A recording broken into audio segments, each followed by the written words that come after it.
Assalamualaikum warahmatullahi wabarakatuh. Anak-anak, kita akan membahas bab yang ketiga, yaitu pertemuan yang kedua tentang relasi dan fungsi. Di pertemuan kedua ini kita akan belajar bagaimana memahami ciri-ciri fungsi, ya, atau definisi fungsi. Jadi yang pertama, memahami konsep fungsi, kemudian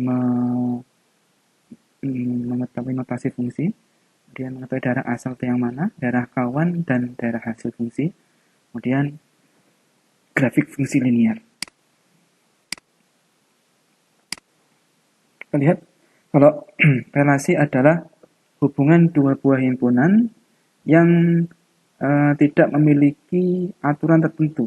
Ya, aturannya bebas, jadi di mana anggota yang sebelah kiri itu boleh memiliki hubungan lebih dari satu, ya, ke himpunan yang sebelah kanan.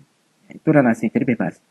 Nah, untuk di fungsi itu hubungan, jadi fungsi itu hubungan satu himpunan dengan himpunan yang lain, di mana aturannya setiap anggota yang ada di sebelah kiri itu hanya memiliki tepat satu hubungan dengan anggota yang sebelah kanan.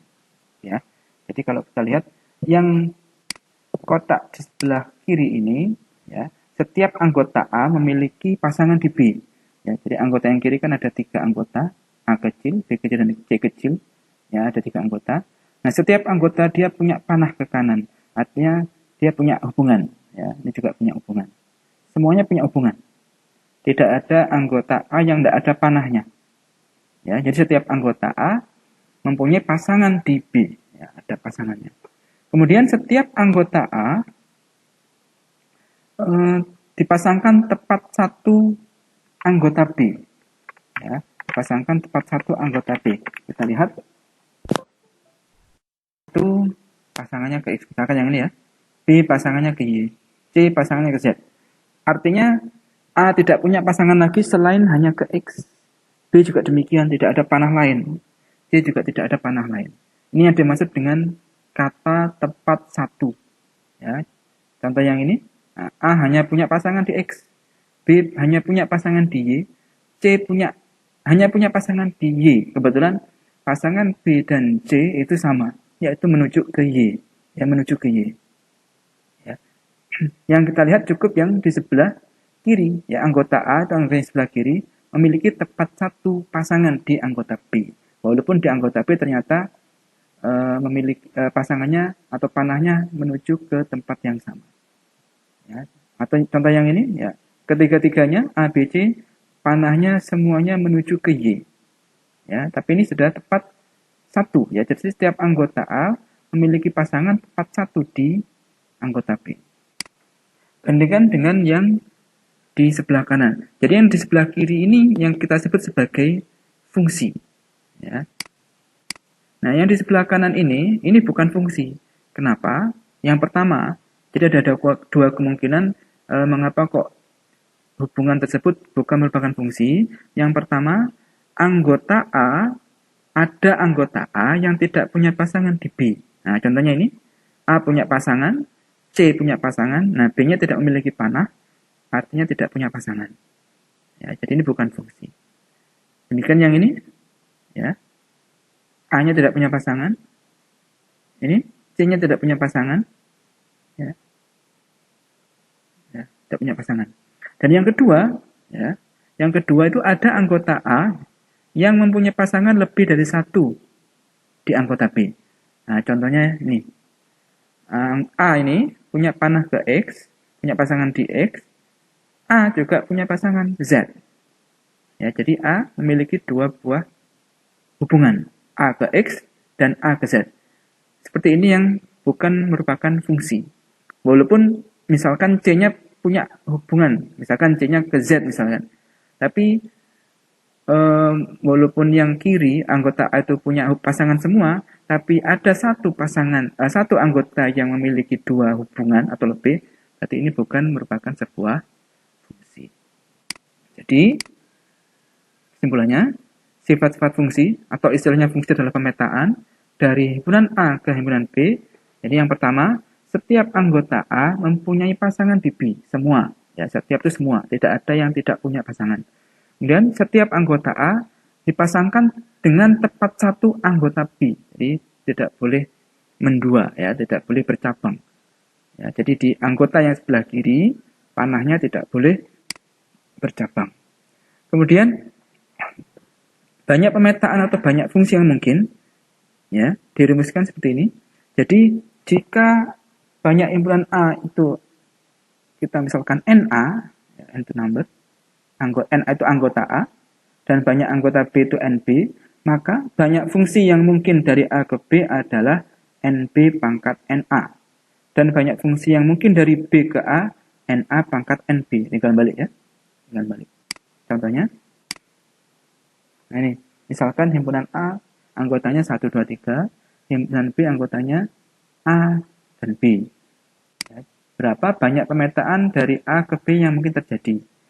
NA itu banyaknya anggota A, ya, ada 3 anggota. NB banyaknya anggota B, ya, ada 2 anggota. Jadi banyak pemetaan dari A ke B adalah NB pangkat NA. NB-nya tadi 2, NA-nya 3. 2 pangkat 3 sama dengan 8. Apa maksudnya? Jadi maksudnya misalkan dari A ke B kita buat pemetaan atau kita buat fungsi, nanti akan ada 8 fungsi yang bisa terjadi. Contohnya begini. Nah ini. 1, 2, 3, 4, 5, 6, 7, 8. Ya. Selain ini maka tidak bisa menjadi fungsi. Ya, ini setiap anggota yang A punya pasangan, punya panah semua. Dan setiap anggota A tidak ada yang bercabang. Jadi ada 8. 8 pemetaan atau fungsi yang mungkin terjadi. Notasi fungsi. Notasi fungsi, ya, fungsi F yang memetakan himpunan A ke himpunan B dinotasikan F A memetakan ke B. Atau, ya ini ya, misalkan fungsi F yang memetakan X anggota himpunan A ke anggota himpunan B dinotasikan F X, ya kita beri panah, dan Y. Atau kita baca F memetakan X ke Y. Ditulis F.2X itu kita tulis Fx. Ya. Nah, F memetakan X ke Y, maka kita tulis Y sama dengan Fx. Ini ya cara membacanya. Jadi cara membaca ini F memetakan X ke Y. Ya. Kalau ini F memetakan X ke Fx. Ini F memetakan X ke Y sama dengan Fx. Jadi Y merupakan peta atau bayangan X atau nilai fungsi dari X. X sendiri itu merupakan prapeta, ya, dari Y. Nah, prapeta dari Y dinotasikan dengan F inverse atau F pangkat min 1 Y. Ya. Jadi kebalikannya, kalau dari A ke B itu Y sama dengan Fx, tapi kalau dari B ke A, ya kanan ke kiri, ini F inverse Y sama dengan X. Kemudian himpunan dari nilai Y sama dengan Fx disebut daerah hasil atau ring. Nah, sekarang kita lebih paham lagi apa itu nanti daerah asal, ya, daerah kawan dan daerah hasil. Ini diagram panah, himpunan A anggotanya 1, 2, 3, 4, himpunan B anggotanya 3, 5, 7, 9, 11.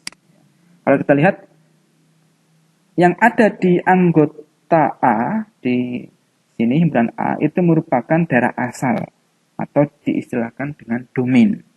Ya, 1, 2, 3, 4 itu berarti daerah asal atau domain. Kemudian semua anggota yang ada di B, 3 sampai 11 ini, disebut daerah kawan atau kodomain. Ya. Jadi itu daerah asal yang A dan daerah kawan yang B, domain dan kodomain. Kemudian dari diagram panah tersebut, ya, kita lihat bayangan dari 1 adalah 3. Ya. 1 panahnya ketiga, berarti 3 ini bayangannya 1. Ya, atau bayangan dari 1. Bayangan dari 1, 3. Bayangan dari 2, 5. Bayangan 3 adalah 7. Bayangannya 4 adalah 9. Nah, 3, 5, 7, 9 ini, ya, inilah yang merupakan daerah hasil. Karena merupakan bayangan dari daerah asal. Sedangkan 11, karena tidak memiliki hubungan, atau bukan bayangan dari daerah asal, ini bukan daerah hasil. Bukan anggota daerah hasil. Jadi daerah hasilnya adalah 3, 5, 7, 9. Ya. Jika daerah asal dan daerah kawan tidak didefinisikan, daerah asal dan daerah kawan berupa bilangan real. Ya, bilangan real. Kalau ini merupakan bilangan bulat. Ya, kemudian fungsi linear. Fungsi linear itu dinyatakan dengan rumus fx sama dengan ax plus b. A tidak 0 dan A B bilangan real. Jadi dulu di kelas 7 sudah dibahas tentang bilangan dari bilangan asli, bilangan bulat, bilangan cacah, ya, bilangan bulat, kemudian rasional, irasional, dan bilangan real. Jadi fungsi linear itu dapat disajikan dalam bentuk diagram panah, himpunan pasangan berurutan, rumus fungsi, tabel atau grafik. Digambarkan dengan aturan berikut. Jadi kalau daerah asalnya itu X anggota bilangan real, ya, jadi dari negatif tak hingga ke positif tak hingga, maka gambar grafiknya itu panahnya dari ujung kiri ke ujung kanan. Ya. Jadi ujung kirinya juga panah, ujung kanannya juga panah. Ya. Jika daerah asalnya itu X kurang dari A, X anggota bilangan real, artinya dari A ke kiri terus, ya, atau negatif tak hingga. Negatif tak hingga, koma A, ya, kurungnya menggunakan kurung biasa. Jadi dia ke kiri terus, dari A itu ke kiri terus, ya, kemudian kita beri panah. Kemudian A sendiri kita buat lingkaran, ya, lingkaran, bukan bulat penuh. Ya, lingkaran bukan bulat penuh. Nah, kemudian kalau yang nomor 3 ini ada tanda tidak ada tanda sama dengan, jadi X kurang dari sama dengan. Nah, kalau kurang dari sama dengan, maka dari A ke kiri, A-nya diberi kurung siku. Ini. Kemudian grafiknya itu bulat penuh, ya, dan ke kiri panahnya. Nah, dan seterusnya, ya. Misalkan ini diapit, jadi domainnya itu diapit. X-nya antara A dan B, ada tanda sama dengannya, maka grafiknya seperti ini, ya, bulat penuh A dan B. Sedangkan nomor 8 ini tidak ada sama dengannya yang A. Yang A ini bulat atau lingkaran, ya, lingkaran bukan bulat penuh. B-nya yang bulat penuh karena ada sama dengannya. Nah, demikian anak-anak mengenai memahami ciri-ciri fungsi. Untuk lebih paham lagi nanti bisa dicoba soal-soalnya yang ada di buku paket. Ya, terima kasih. Assalamualaikum warahmatullahi wabarakatuh.